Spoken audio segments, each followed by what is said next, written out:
c'est vrai que les dirigeants ne m'aiment pas. Pourtant, dans ces pays africains qui subissent, il y a quand même un pays qui semble montrer la bonne voie. Tout le monde parle du Rwanda.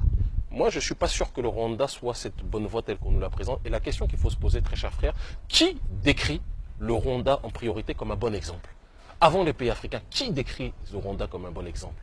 Ce sont toujours les nations occidentales qui voient dans un Rwanda qui est parti du chaos et qui, en prenant justement des partenariats américains en grande partie et anglo-saxons de manière générale, en mettant la France de côté, mais en prenant en tout cas des nations occidentales qui pèsent aujourd'hui, en jumelant leur développement avec ces dernières, en créant des partenariats assez importants sur le terrain économique, ont été capables de développer un PIB qui était au point mort au départ et qui aujourd'hui est beaucoup plus important. Il y a des infrastructures qui sont créées, mais en fonction de quels intérêts, en fonction de quelle vision, en fonction de quel objectif. Est-ce que le Rwanda est un exemple lorsque les milices rwandaises, en compagnie de certaines milices ougandaises, créent le chaos au Kivu aujourd'hui? Est-ce que le Rwanda est un exemple lorsque tous ceux qui s'opposent à Kagame sont incarcérés et sont victimes de violations des droits réels de l'homme et non pas les droits fantasmés que l'on peut retrouver à Paris? Il faut qu'on se pose des questions sur ces modèles imposés par l'extérieur, mais qui ne sont pas forcément en harmonie avec nos réalités intérieures. Donc moi je le dis, j'ai une vision d'un Rwanda parce que je connais tellement de jeunes Rwandais qui sont brillants, intelligents, etc.